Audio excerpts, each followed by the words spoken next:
Selamat malam pemirsa SBO di rumah. Kalau hari Selasa seperti ini malam-malam mungkin sudah capek pulang dari kerjaan, mungkin pulang dari nongkrong tapi nggak masalah. Yang penting saya Arthur akan ada di sini sampai 1 jam ke depan. Kita ngebahas sesuatu yang luar biasa, yang baru dan yang pastinya soal teknologi. Karena kita di Teknovasi Take to the Future dan kita akan ngebahas sesuatu yang bisa dibilang 3 tahun sampai 5 tahun belakangan hangat dibicarakan oleh dunia-dunia IT yang sudah ada ini, apalagi soal dunia internet. Tapi sebelum kita ngebahas itu, kita memperkenalkan terlebih dahulu narasumber kita. Ada selamat malam Pak Wawan. Selamat malam Mas Arthur. Selamat malam Pak Wawan, luar biasa. Ini pengamat teknologi. Dan di sini juga ada Pak Adit. Pak Adit, salaman jauh ya Pak.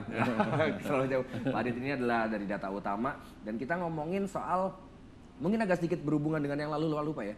Kita ngomongin dulu tuh kita sempat ngomongin soal big data.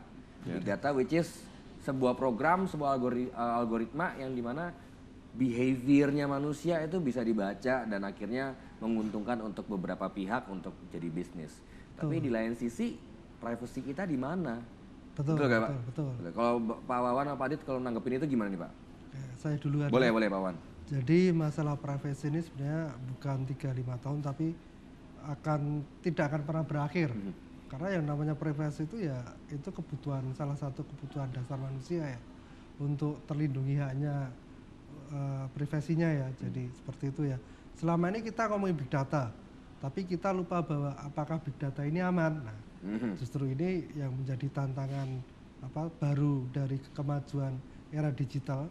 Apalagi setelah Edward Snowden membocorkan operasi PRINCE NSA bahwa pemerintah Amerika berhak menyadap seluruh lalu lintas internet, maka yang namanya privasi itu menjadi sesuatu yang sangat urgen, yang sangat dibutuhkan orang di masa mendatang. Gitu. Itu Amerika PRINCE itu ya Pak ya? Ya, PRINCE NSA, Edward Snowden yang lari ke Rusia ya. Dia kan bocorkan banyak ya, termasuk pemerintah Indonesia ternyata disadap Australia. Betul. Seperti itu ya. Nah, ini kan cukup memprihatinkan ya. Jadi mestinya kalau pejabat BUMN, menteri atau apa, harusnya kalau telepon tuh udah pakai model enkripsi atau yang udah diacak gitu ya.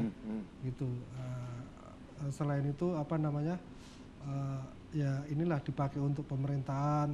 Terus ya mungkin kalau orang Indonesia kreatif dipakai untuk koruptor ya bisa. Jadi nggak kesadap KPK lah. KPK kan punya akses. Betul, seharusnya KPK punya akses Pak ya. KPK itu punya akses dulu. Saya baca waktu ini ya Antasari Ashar ya, katanya seringnya dapin teleponnya orang gitu, masuk AIN gitu ya. Nah supaya itu makanya teknologi ini juga sudah sangat berguna untuk koruptor. Betul. Seharusnya mereka takut Pak ya. Nah, kalau Pak Adit sendiri kalau untuk nanggepin ini gimana nih Pak? Ya sebenarnya kami sudah banyak mengaplikasikan terutama untuk email Mas. Kalau email sekarang tuh supaya benar-benar itu email saya gitu, saya sudah mengaplikasikan pakai PGP Mas, Pretty Good Privacy ya. Terus yang open source-nya kan OpenPGP. Nah kemudian kebetulan bukan sponsor, cuman saya pakai Thunderbird Mas, Mozilla Thunderbird ya. Mozilla Thunderbird. Nah di Mozilla Thunderbird itu saya bisa download sebuah aplikasi enskripsi itu namanya Enigmail. Enigmail. Mungkin karena developernya terinspirasi Enigma. Enigma itu ya. Nah dari Enigmail itu saya bisa create enskripsi saya sendiri. Saya masukkan kata kunci, tapi setelah itu di keywordnya di generate begitu. Terus saya harus kirim ke Mas Arthur.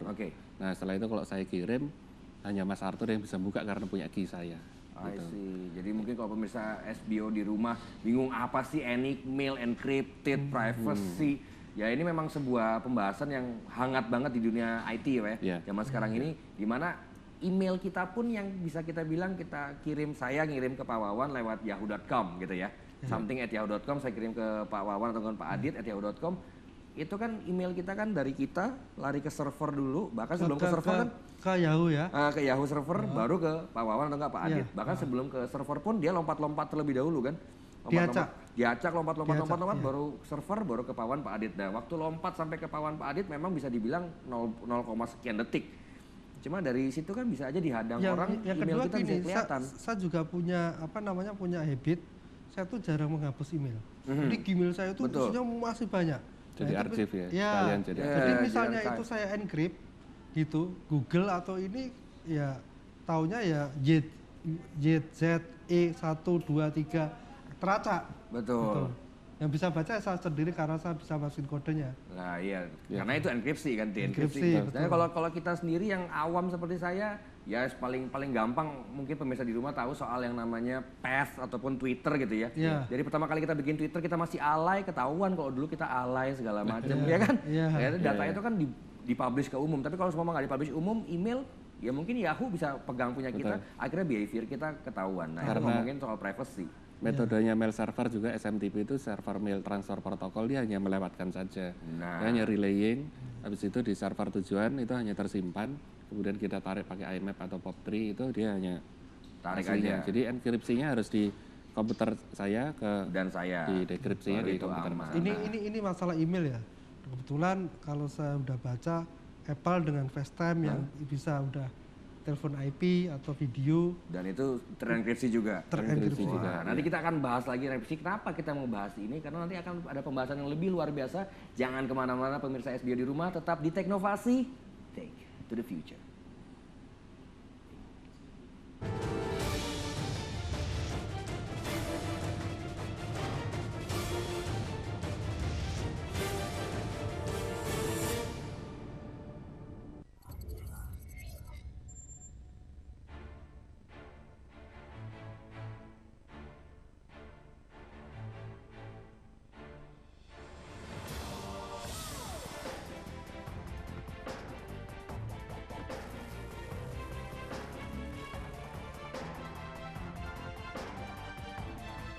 New excitement begins. Honda HR-V, the daring achiever.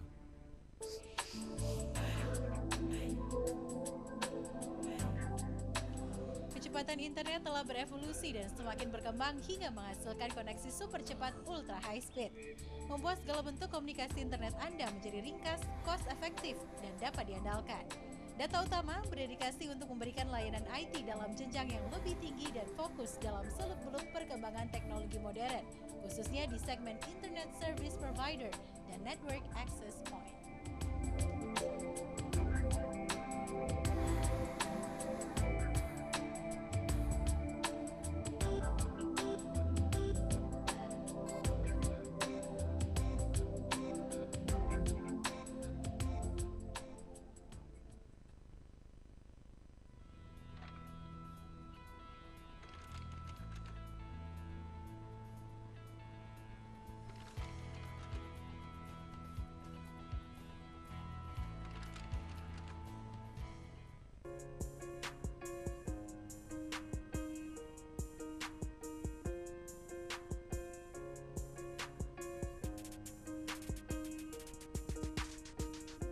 What would I do without your smart mouth? Drawing me in and you Kunjungi Galaxy Grand Wedding Fair 26 hingga 29 Maret 2015. down. What's going on in that beautiful mind? I'm on your magical mystery ride, and I'm so dizzy, don't know what hit me, but Bertempat di Galaxy Exhibition Center lantai 6 Galaxy Mall 2. Dapatkan door prize puluhan juta rupiah. 125 vendor terbaik memberikan paket-paket eksklusif wedding, birthday, and celebration party Trendsetter 2015. loves all of you. Love your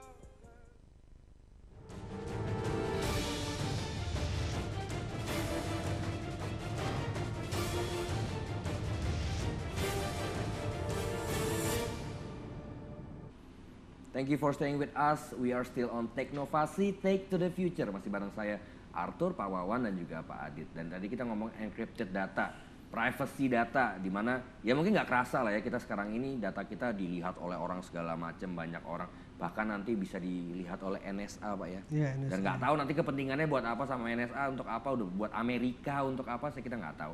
Tapi kalau kita ngomongin soal encrypted dan Pak Wawan, Pak Adit tadi sempat ngomong Enigmail. Ya, itu Betul, Pak, aplikasi kalau di email kita untuk supaya digital signing. Jadi Enigmail, dan tadi sempat ada yang ngomong Enigmail tuh mungkin diambil dari Nama terinspirasi inspirasinya. inspirasinya. Enigma sendiri itu apa sih Pak? Mungkin ada yang belum tahu nih pemirsa Oke, di jadi SBO di rumah. gini ya, menjelang Perang Dunia Pertama, Oke. itu Jerman mengembangkan satu teknologi yang dinamakan untuk telik sandi atau mengirim apa namanya perintah. Tapi diacak ya. Diacak. Nah, itu di penghujung Perang Dunia Pertama. Nah, kemudian ini dikembangkan lagi, akhirnya pecah Perang Dunia Kedua. I see. Nah, itu mereka mengembangkan lagi teknologi Enigma yang lebih canggih. Enigma itu jadi data itu pas dikirimin diacak gitu Pak ya. Enigma Nggak itu tahu ya. Ada 4 bagian. Yang pertama keyboard, kemudian layar, yang ketiga itu adalah rotor untuk ngisi passwordnya apa. I see. Yang keempat namanya chipper scrambler. Jadi itu untuk ngacak. Chip untuk mengacaknya ya. Chip untuk ngacak. Jadi dia permutasinya yang versi pertama itu 26 pangkat 3. 26 itu jumlah huruf. A, B, C, D, E, F, G ya. Jadi kalau rotornya 3 berarti 26 permutasi ya. Lalu ini ketahuan sama polisi Polandia. Kemudian dikembangkan lagi menjadi 5 rotornya. I see. Jadi dipersulit lagi. Dipersulit 26 pangkat 5. Nah, sampai sejauh itu sebenarnya secara math itu masih bisa ketebak. Jerman nggak kalah pinter. Ternyata nasi itu setiap pagi itu ganti password. I see. Dan itu ternyata ketangkep bahwa passwordnya adalah perintah pertama Adolf Hitler di pagi hari. Pokoknya dia menyuruh pagi hari itu dia memerintah apa, kata pertama itu yang jadi sebuah password. Jadi misalnya saya udah janjian sama sudah janjian sama Pak Adit atau untuk apa email-emailan gitu ya. Saya bilang selamat pagi Pak Adit, berarti Pak Adit selamat pagi. Besok saya bilang apa kabar Pak Adit? Berarti passwordnya apa kabar? Apanya kata pertama gitu ya. Betul. Mungkin kalau pemirsa SBO di rumah agak bingung ngomongin soal enkripsi data, mungkin paling gampang bahasa slang lah Pak ya. Kalau di bahasa Malang dibalik bahasanya kan, krek jadi ker. Nah, jadi kita ngomongnya cuma kita tahu yang tahu. Betul ya? Salah sederhana seperti itu. Itu enkripsi paling sederhana. Nah, enkripsi paling sederhana. Kalau mungkin kalau bahasa Jakarta ngomongnya prokem ditambahin oka, kayak skokat sepatu, prokem preman. Kalau Malang dibalik gitu kan ya. Tapi kan itu kan berlaku untuk sepanjang masa. Sedangkan kalau ini kan harus dynamic. Dan tadi ya semua dibaliknya huruf pertama jadi huruf kedua jadi keempat jadi kelima, dan itu diacak-acak dan itu pakai chip itu ya Pak ya. Chip scrambler itu. Dan Jerman juga pinter. Spasi itu pakai X. Jadi kalau nulis spasi dia X. Nah, kalau kayak bahasa alay sekarang kan X itu jadinya kakaknya kakak X gitu. Something like that ya. Tapi itu kan tergenerate untuk jadi status yang statis. Sedangkan kalau untuk Enigma ini dia akhirnya berevolusi menjadi sesuatu yang dynamic, betul Pak ya? Betul. Nah, kalau ngomongin soal Enigma sendiri, terakhir kita sempat ngomong di belakang tadi sebelum kita syuting, sempat diangkat di film Pak ya? Betul, The Imitation Game. The Imitation Game. Nah, kalau The Imitation Game, mungkin ada pemirsa yang sudah nonton, di sana ada Cumberbatch di sana untuk sebagai pemeran utamanya. Bisa ceritain sedikit kan ya? Ceritanya sendiri itu tentang apa sih mungkin Pak Adit mungkin? Jadi sebenarnya begini, di Perang Dunia Kedua pada waktu itu kan jika enskripsi dari mesin Enigma itu tidak bisa ditembus gitu. Mungkin bom atom ada di Eropa bukan di Jepang lagi gitu. Mungkin. Ya. Jadi akhirnya ada orang Inggris namanya Alan Turing, dia ahli matematika dan luar biasa jenius yang dia bisa menemukan pemecahan kodenya dari Jerman itu, sehingga akhirnya Jerman kalah karena ketahuan. Kita mau nyerang Normandia ketahuan, mau nyerang sini ketahuan, nyerang sini ketahuan. Dan itu atas jasanya beliau, namanya Alan Turing, orang Inggris, betul. Orang Inggris. Alan Matheson Turing. Dan Alan Matheson Turing setelah dia bikin memecahkan kode-kode itu, apakah dia mengembangkan sendiri apa gimana Pak? Jadi begini, Alan Turing ini sebelum bekerja di intelijen, jadi sebenarnya dia adalah mahasiswa Cambridge, dia matematisian. Cambridge University, dia matematisian, logisian. Dia udah mengembangkan komputer. Terus karena perang, dia diminta sama agen intelijen Inggris untuk bantu memecahkan enkripsi. Nah, ketika itu sebenarnya dia butuh waktu 2 tahun. Karena begitu sulitnya dan setiap hari diganti ya. Setelah 2 tahun dia bisa memecahkan ini, dia ribut sama tim teman-temannya dan tim intelijen. Kalau tim intelijen pengennya udah langsung ngabarkan bahwa enkripsi Jerman udah ketahuan. Dia nggak mau, jangan. Nah, karena apa? Kita mikirnya kalau kita langsung umumkan, Jerman bisa ganti lagi. Dirubah lagi. Revolusi lagi nanti. Mending kita diem, itu pura-pura nggak tahu. Pura-pura nggak tahu, betul. Nah, alat untuk memecahkan itu namanya bom. Bombe tulisannya. Bombe. Nah, itu dibikin oleh Alan Turing. Nah, setelah Perang Dunia Kedua ini selesai, dia balik lagi kembangin komputer. Oke. Jadi orang biasa lagi. Jadi normal people Iya. lagi. Dan akhirnya tidak sengaja dia tertangkap polisi karena dia mencari ini ya, pasangan homoseksual. Kemudian dia dihukum. Pertama dia nggak ngaku kalau dia itu siapa, karena dia tahu akhirnya ini orang yang sangat berjasa. I see. Akhirnya pilihan hukumannya 2, penjara atau disuntik hormon androgen. Oke. Dia akhirnya memilih disuntik hormon androgen, tubuhnya nggak kompatibel, terus dia frustasi karena nggak bisa ngembangin komputer yang ingin dia ciptakan, akhirnya bunuh diri dia. Oke, bunuh diri. Dan dia hitungannya Sad story-nya begitu. sad story-nya buat Alan Turing kayak Dan gitu ya. di makamnya itu ditulis the father of computer science, mathematician, logician, yang terakhir victim of prejudice. Active of prejudice. Sad story. Bisa dibilang ironi Pak ya. Ironi. Kalau nggak ada dia bisa-bisa yang Pak Adit Kita bilang, tidak punya gadget, tidak akan ada komputer. Iya betul. Jadi dia disebut the father of computer science. Karena dia yang bisa dibilang agak awal-awalnya mereka bikin yang Develop penelitian komputer, dan develop komputer. dia termasuk orang yang sangat bagi orang artificial intelligence. Dia juga bapaknya karena dia yang mempunyai ide apakah kita bisa membuat mesin yang bisa berpikir seperti manusia. Ide pertama kalinya bisa dibilang Alan Turing sendiri. Alan ya? Turing. Yang menciptakan kenapa komputer tidak mempelajari manusia ya. Betul, tidak seperti manusia, berpikir seperti manusia. Wah, luar Dan biasa. Turing juga membuat semacam Turing test untuk seperti itu. Oke. Kalau dari Pak Adit sendiri kalau ngomongin Alan Jadi Turing gimana Pak? kalau saya melihatnya begini, Enigma itu kan mesin ciptaan Jerman ya untuk Oke. mengirim perintah begitu diterima di ujung sana. Nah kemudian ditangkap di tengah-tengah. Oke. Sebenarnya bisa diterjemahkan dengan teori matematika segala macam oleh tim gitu ya. Kita Oke. 1, 2, 3, 4, 10 orang gitu. Bareng-bareng gitu ya. Bareng-bareng. Tapi Next Alan Turing mikir begini, ini nggak cukup. Yang terjemahkan jangan kita capek nanti, mesin aja kita create mesinnya. betul. Akhirnya si Makanya Alan Turing itu bapak komputer. menciptakan. Nah, bapak komputer itu karena kan sebenarnya kalau kita kerja bareng gini ya bisa sih, cuman kalau ada komputer kan lebih enak, akhirnya jadi satu. Dan lebih cepat. Betul. Karena yang memecahkan alat komputer yang Bombe tadi. Dan tidak tergantung oleh manusia Betul. itu ya. Kalau Iya. satunya lagi pusing, lagi datang Iya. bulan gitu seumpama. Jadi Tugas ke dia kan tolong ini pecahkan sandinya. Sebenarnya tugasnya cuma itu doang. Ya dia dengan tim gitu Selesai. ya udah kasihkan. Tapi dia mikir bahwa ini jangan kita, ini jangan banyak orang, mesin aja. Akhirnya dia create mesinnya begitu. Jadi Sebuah hitungannya- mesin Enigma dilawan oleh mesinnya dia. akhirnya hitungannya idea di mana bisa dibilang kalau ngomongin enkripsi, mendekrip ya, Decrypt. mendekrip Betul. enkripsi Gitu. yang udah ada dari Jerman tuh Betul. beberapa orang sudah bisa seharusnya. Cuma Ya, dia yang timnya bisa dia. dibilang Bikin membuat mesinnya. sebuah mesin. Betul. Ya, karena lebih efektif. Betul. Dari situ orang-orang juga akhirnya mikir ya kenapa yang lainnya nggak dibuat mesin akhirnya seperti itu. Di film itu juga diperlihatkan beberapa timnya dia, ada yang perempuan juga ya Mas ya, ada yang pintar juga, ada teman-teman laki-lakinya juga gitu. Tapi dia bilang bahwa ciptakan mesin dilawan dengan mesin. Gitu. Oke, mungkin kalau pemirsa SBO pengen tahu tentang Alan Turing, kita sudah menyiapkan VT-nya. Kita langsung lihat saja dan kita akan kembali lagi pastinya di Teknovasi Tech Real Feature. Please check this one out.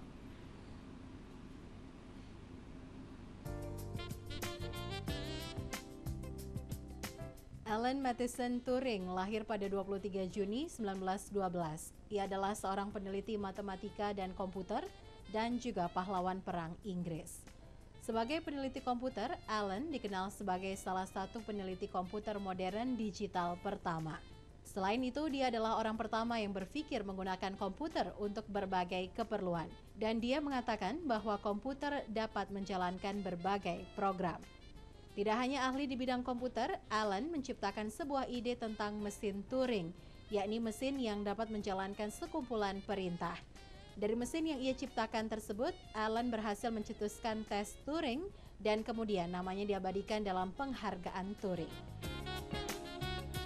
Pada tahun 1936, yakni di usia 24 tahun, Alan pergi ke Princeton University di Amerika Serikat dan kemudian kembali ke Inggris 3 tahun setelahnya. Di sana ia mulai bekerja secara rahasia sebagai tenaga paruh waktu untuk Departemen Kriptoanalisis Inggris, Kode Pemerintah, dan Sekolah Cypher. Pada saat pecah perang dunia kedua, ia mengambil pekerjaan penuh waktu di kantor pusatnya Bletchley Park. Di sini ia memainkan peran penting dalam menguraikan pesan yang dienkripsi oleh mesin Enigma Jerman yang menyediakan data intelijen penting bagi sekutu. Dia memimpin sebuah tim yang merancang sebuah mesin yang dikenal sebagai bom yang berhasil menerjemahkan pesan Jerman. Dia menjadi tokoh terkenal dan agak eksentrik di Bletchley. Setelah Perang Dunia Kedua usai, Alan Turing berubah pikiran untuk pengembangan mesin yang secara logis akan memproses informasi. Dia bekerja pertama untuk National Physical Laboratory pada 1945 hingga 1948. Namun, rencana itu ditolak oleh rekan-rekannya. Dan laboratorium yang diusulkan untuk proyek tersebut kalah menjadi yang pertama merancang sebuah komputer digital. Namun dalam mencapai impiannya, ia tidak berhenti di situ. Pada tahun 1949, ia pergi ke Manchester University, di mana dia memimpin laboratorium komputasi dan mengembangkan sebuah mesin yang membantu untuk membentuk dasar-dasar pada bidang kecerdasan. Kemudian pada tahun 1951, dia dipilih sebagai salah satu anggota dari Royal Society. Kehidupannya yang penuh dengan impian dan juga pemikiran untuk menciptakan hal baru ternyata tidak membuat dia memiliki nama baik dan hidup nyaman. Pada tahun 1952, Turing ditangkap dan diadili atas tindak pidana. Kasus apakah yang menimpa pria pandai ini dan benarkah ia mengakhiri hidupnya karena tindak pidana yang ia lakukan? Update People, informasi lengkapnya hanya ada di Teknovasi.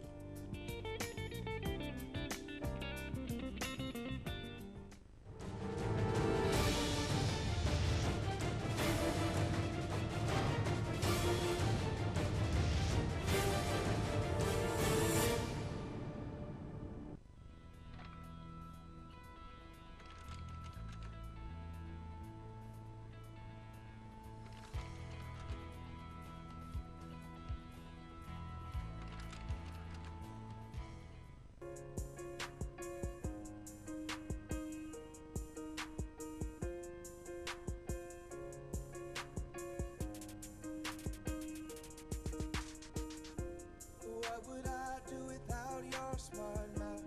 Drawing me in and you Kunjungi Galaxy Grand Wedding Fair 26 hingga 29 Maret 2015. down. What's going on in that beautiful mind? I'm on your magical mystery ride, and I'm so dizzy, don't know what hit me, but Bertempat di Galaxy Exhibition Center lantai 6 Galaxy Mall 2. Dapatkan door prize puluhan juta rupiah.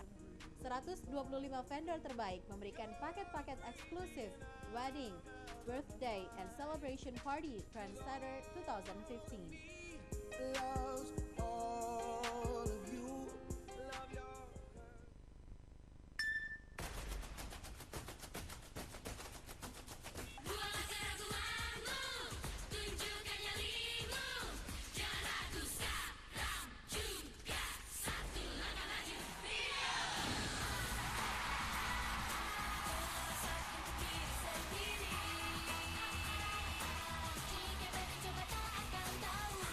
New Honda Brio. More choices, more excitement.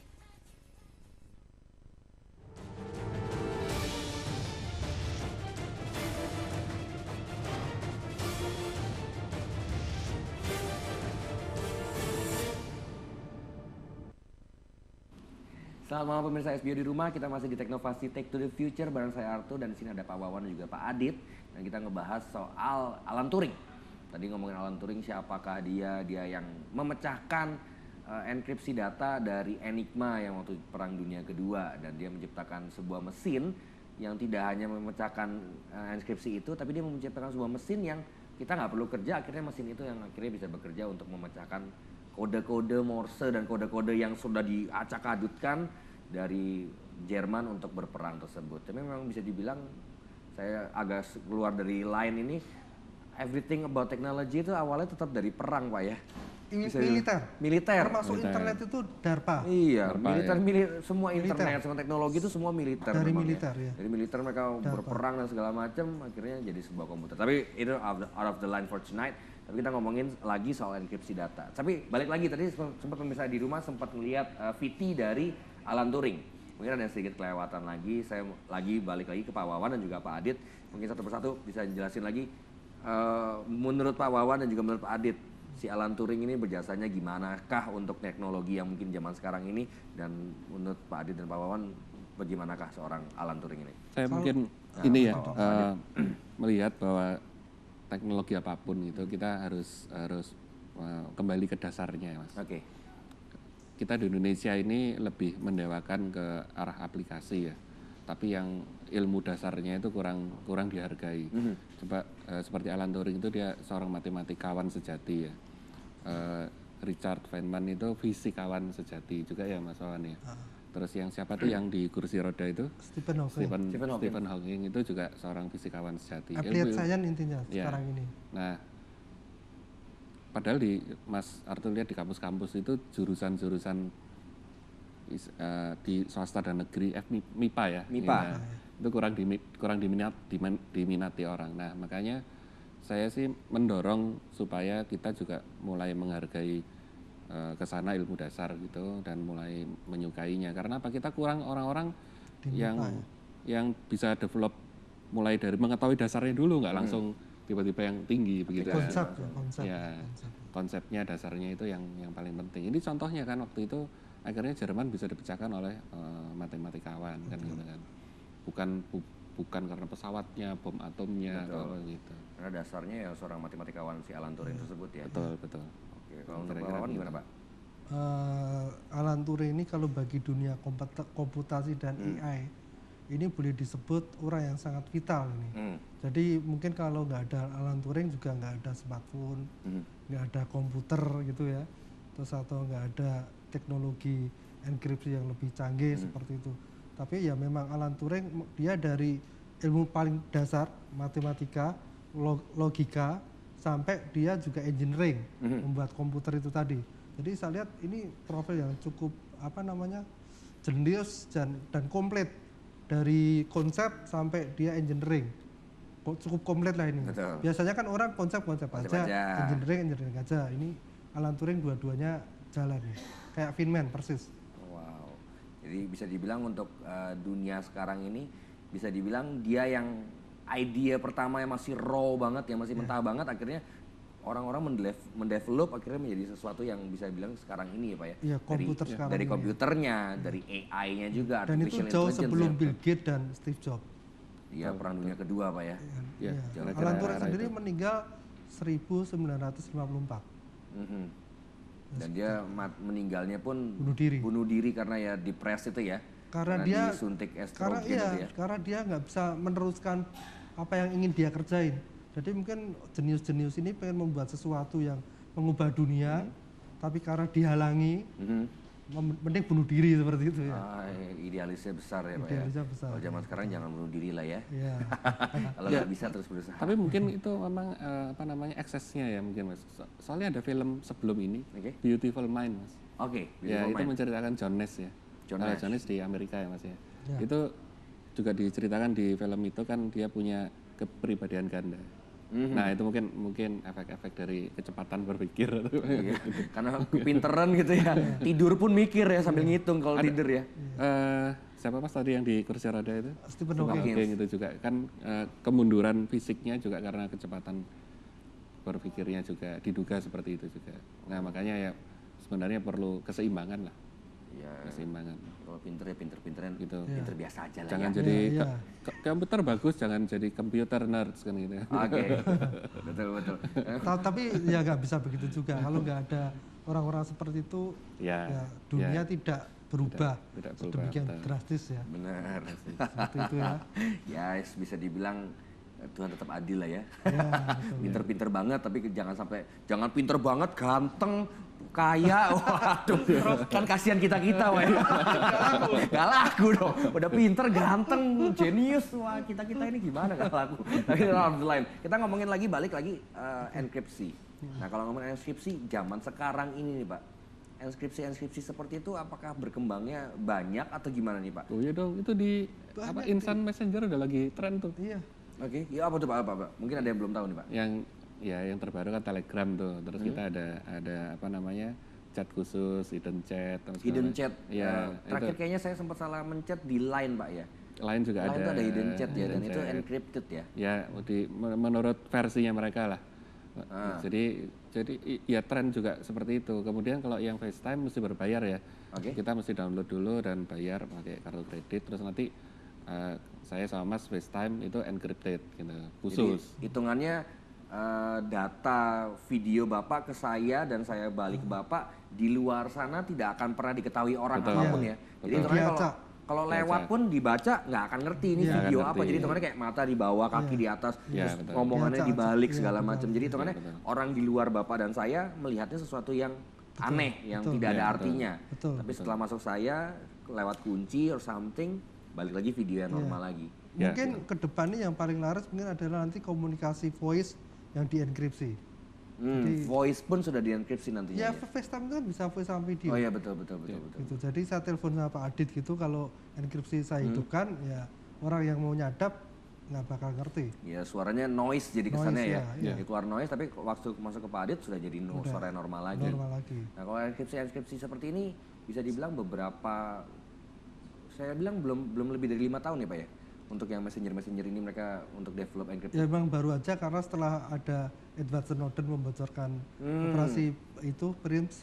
Oke. Nah, terus sebenarnya saya pernah browsing di Rusia itu dia memproduksi gadget Gadgetnya? Yotaphone itu Yotaphone. udah dilengkapi chip untuk prosesor enkripsi. Oke. Jadi di chipnya sendiri ya. Jadi bukan di atas atau di bawah, di chipnya sendiri sudah Chip berenkripsi. prosesor, jadi supaya nggak membebani prosesor utama. Oh, jadi dia dibikin chip baru. chip baru karena enkripsi ini kan prosesornya berat. Dia sangat berat karena dia ngacak. Ngacak, Tuh, ya. Nah, dan menariknya adalah setiap produsen itu punya karakteristik sendiri. Betul. Jadi chipnya Samsung, chipnya misalnya buatan Rusia, buatan Cina, buatan Amerika atau mungkin buatan Indonesia, itu nanti lain-lain. Itu bisa cara dibilang mengacaknya. kayak passwordnya beda-beda lah ya. Cara ngacaknya Cara beda. ngacaknya Metodenya. beda. Ada yang suka betul. diaduk Iya. begini, ada yang Betul, dikocok betul. begini gitu lah ya. Metodologinya beda. Metodologinya beda. berbeda-beda. Cuma kalau ngomongin kayak gitu, apakah itu tetap bisa dibilang aman untuk kita, Pak? Ya, Nah, ada gimana? di atas langit masih ada langit. Di atas langit masih ada langit. Tapi jangan kemana-mana, kita akan bahas lagi soal langit, bukan langit. Kita akan bahas soal enkripsi. Jangan kemana-mana, masih di Teknovasi Take to the Future.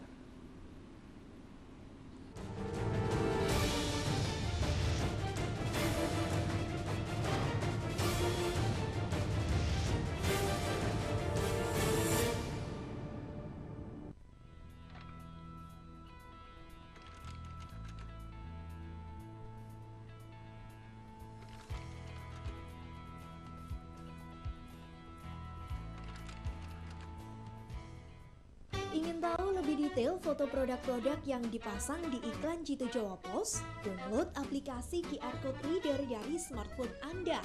Scan barcode-nya, Anda langsung bisa lihat detail fotonya. Satu showroom bisa 10 produk. Bisa juga lihat iklannya di www.jawapos.com/iklanjitu. Nikmati ratusan iklan baru setiap harinya. Pasang iklan baris di iklan Jitu Jawa Pos kini lebih untung. Iklan Jitu Jawa Pos, wah sudah laku.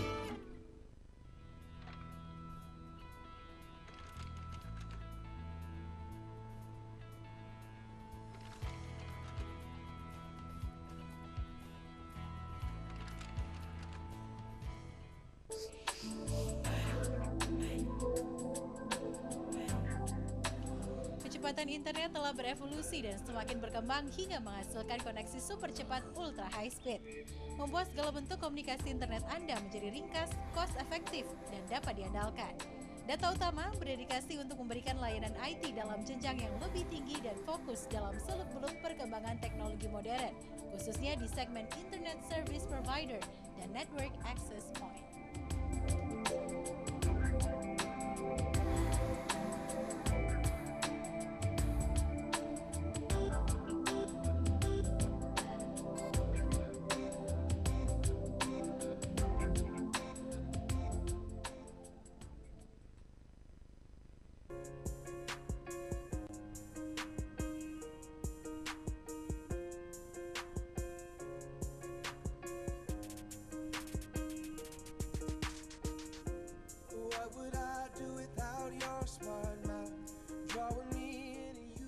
Kunjungi Galaxy Grand Wedding Fair 26 hingga 29 Maret 2015. Down. What's going on in that beautiful mind? I'm on your magical mystery ride, and I'm so busy, don't know what hit me, but Bertempat di Galaxy Exhibition Center lantai 6 Galaxy Mall 2. Dapatkan door prize puluhan juta rupiah. 125 vendor terbaik memberikan paket-paket eksklusif wedding, birthday, and celebration party Trendsetter 2015. loves all of you. Love your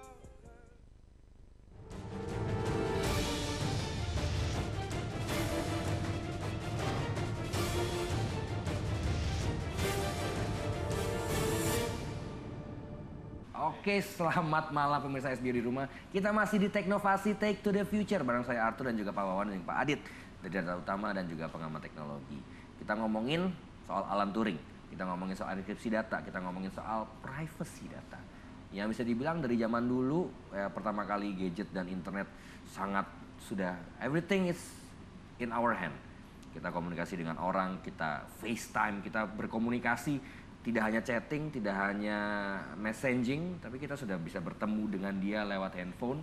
Dan itu bisa dibilang data itu apakah aman? Apakah hanya saya dengan orang saya yang saya tuju yang melihat? Atau mungkin ada orang lain yang melihat?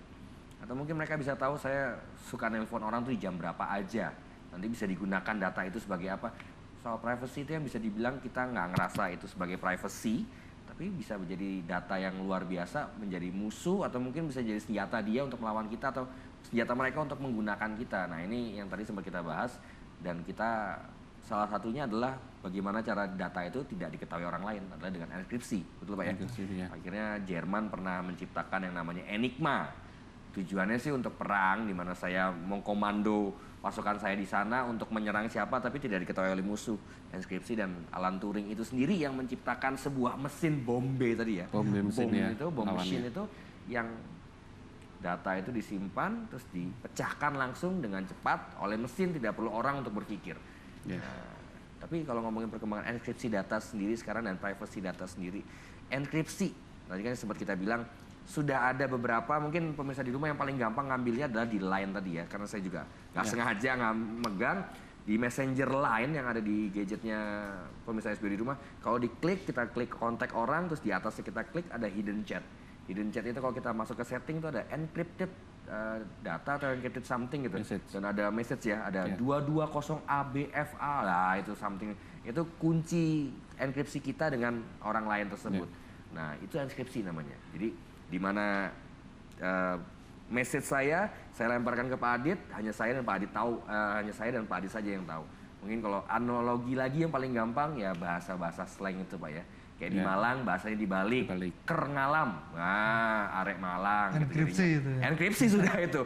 Mungkin orang Palembang tidak akan tahu ada orang ker Malang, kok ker ngalam, apa ker ngalam itu? Ternyata arek Malang. Nah, enkripsinya hanya anak-anak Malang dan orang-orang yang tahu saja. Itu enkripsinya seperti itu paling gampang analoginya. Tapi kalau pengembangan analogi sendiri Pak untuk enkripsi, dulu si Alan Turing bilang apa?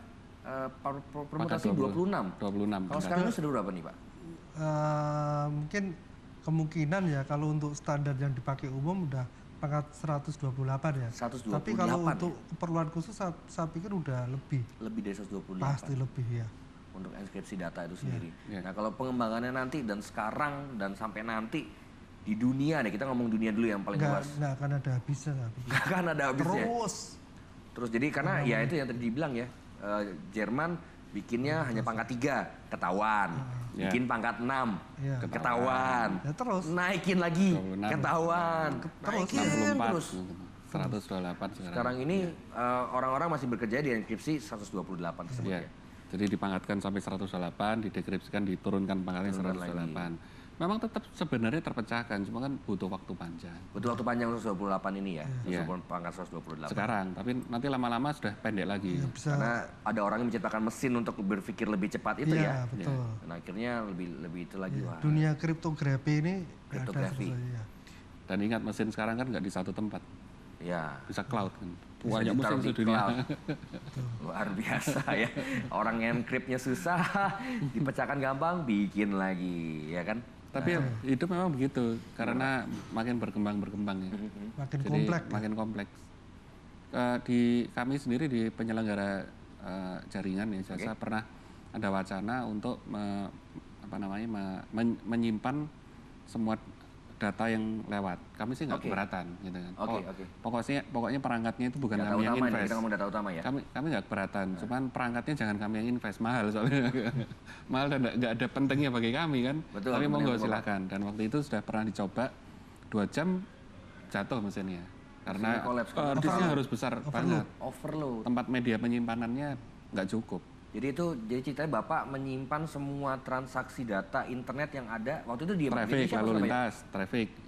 Indonesia. All Indonesia waktu itu hanya 2 jam saja. Lewat gitu disimpan gitu. Itu simpannya apa? Media teks, ya, email, ya apapun. Everything semua disimpan. Nah, medianya penuh, ya mati mesinnya, jebol. Jadi sekarang wacana itu nggak dijalankan lagi. Oke, nah kalau di Amerika sendiri NASA itu gimana Pak? Kalau Amerika itu kan memilih informasi itu dianggap sangat penting ya. Oke, jadi data mungkin informasi gini, ya hari ini mereka dapat informasi ini. Mungkin ini nggak ada gunanya, terus suatu saat mereka ada informasi ini yang penting ya, mungkin untuk teroris gitu ya. Nah baru mereka nanti kan ketahuan, oh ini ternyata ada hubungannya dengan ini. Nah makanya kalau orang Amerika saya lihat mereka lebih memilih investasi di penyadapan data ini, mereka serius. Benar-benar, bahkan Google aja kalau nggak salah Google Plus ya Mas, berjanji nggak akan menghapus semua yang pernah diposting ya. I see. Walaupun kita sendiri menghapusnya gitu ya. Itu Facebook gitu. Terus ada kalau nggak salah Google tuh gini, seperti membuat wasiat gitu ya. Kalau kita mati itu tinggalan kita apa sih gitu. Jadi mereka janji bahwa apa yang pernah Anda tulis itu akan abadi. I see. Seperti itu. Ya, pertanyaannya kalau abadi disimpan di mana ya? Berarti mereka investasi untuk storage tersebut ya Pak? Iya, untuk storage tersebut. Dan ini sudah anti nuklir. Iya. Dan itu pun anti nuklir dan anti segala macam. Kalau saya pernah baca ya, mereka data centernya udah kayak di bawah di bawah tanah gitu. Underground. Yang benar-benar secure ya. Bahkan misalnya katakanlah perang itu pun masih aman. Tapi tidak satu tempat, banyak tempat juga. Ada yang di kutub utara, ada yang di. Ya bisa dibilang kalau misalnya ngomongin data tersebut, ngomongin Facebook aja penggunanya berapa juta orang? 1 miliar. 1 miliar orang dan datanya dari foto, dari teksnya, dari postingannya kesimpan semua. Dan itu berapa banyak Pak ya? Luar biasa. Dan itu yang bisa dibilang. Tapi itu adalah data yang kesimpan dari kesadaran orang. Betul. Tapi kalau kita mau mendata lalu lintas traffic ini rasanya kok nggak sanggup. Belum sanggup ya. Belum sanggup. I see. NSA yang ini. Belum sanggup. NSA yang. Nah makanya kemarin itu ada isu yang namanya memek ya Mas. Search engine yang katanya dia bilang kalau Google itu ada di permukaan, dia ada di kedalaman laut. Karena dia database-nya NSA.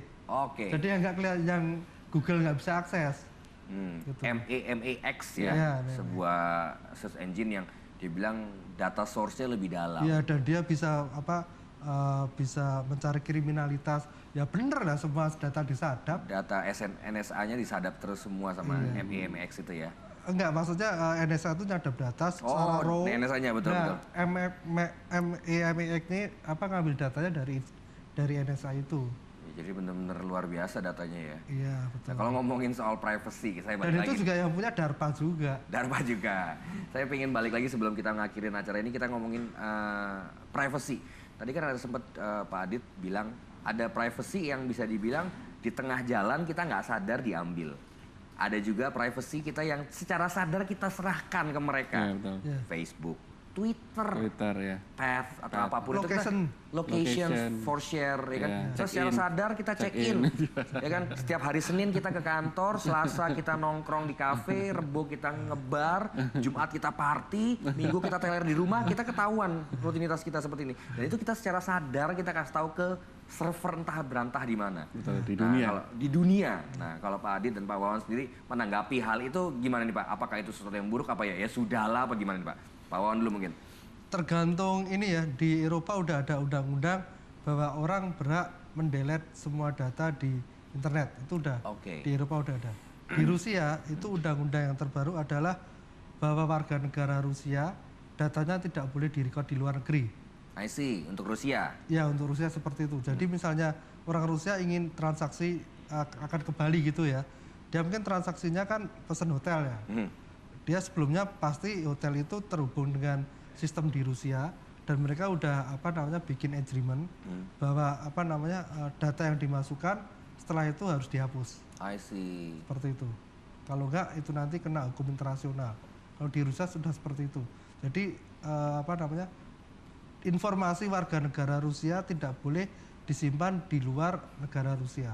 Oh, jadi kalau semama kayak Indonesia gitu ya, saya seorang Arthur mau bilanglah ke Thailand, kita ke Thailand booking hotel A. Nah, itu kan ngisi data. Kita ngisi data segala macam. Nah, kalau hotelnya nyimpen, hotelnya nyimpen, dia akan tahu saya akan ke sana segala macam gitu ya. dan bocorkan ke orang lain. Ya. Nah, ini Arthur tanggal lahirnya sekian, ini bisa dibocorkan. Data-data saya pribadi ya. Iya, betul.